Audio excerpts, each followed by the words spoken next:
Hello everyone, I am Dr. Arun Gulati. I am working as a consultant orthopedician in Ravindra Hospital Panipat.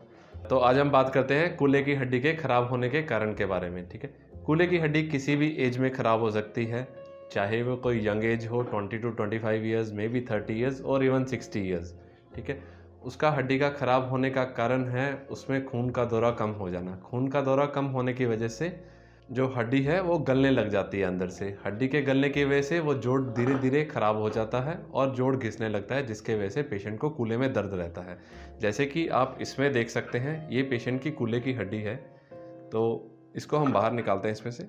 ठीक है, तो basically ये है जो कूल्हे में हड्डी रहती है। ठीक है, इसके दो पार्ट हैं, ये ऊपर का हेड है और ये इसका नेक है। तो ये जो हेड वाला पार्ट है, इसकी ब्लड सप्लाई यहाँ नेक से ऊपर जाती है।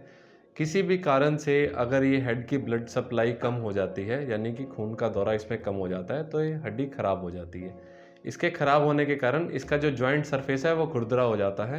तो जब खुरदरा हो जाएगा तो अगर हम इसमें इसको चलाएंगे तो उसमें चलाने में उसको पेन करेगा।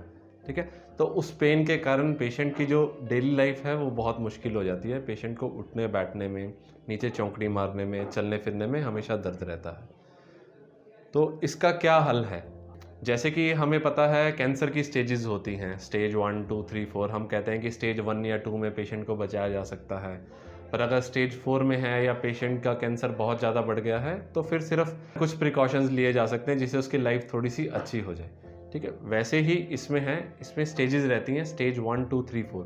तो अगर पेशेंट डिटेक्ट हो जाता है स्टेज 1 या 2 में, तो उसके लिए हम कोर डिकम्प्रेशन करते हैं। कोर डिकम्प्रेशन यानी कि हम यहाँ से कूल्हे की हड्डी में बहुत सारे छेद करते हैं, अंदर खाली जगह बना देते हैं।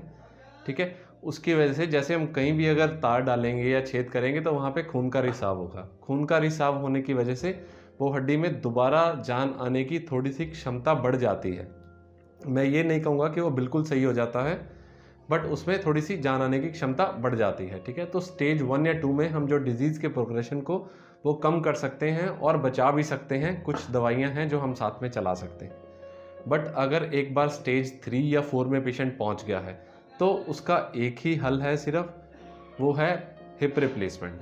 ठीक है, पेशेंट के इस वाले पोर्शन को काट के, और यहाँ जो एसिटाबुलम है, ये जो कटोरी है जिसमें ये चलता है, ये भी खुरदरा हो जाता है और ये भी खुरदरा हो जाता है। तो हम दोनों कंपोनेंट को बदलते हैं, हिप के ये वाले कंपोनेंट को और ये ऊपर वाले कंपोनेंट को, जिसको कि हम बोलते हैं total hip replacement.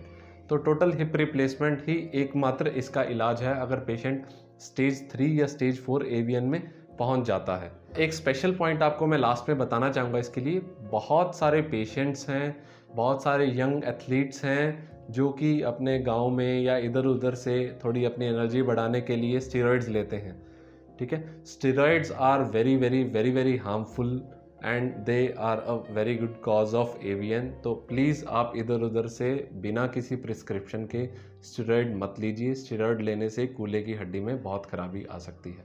Thank you.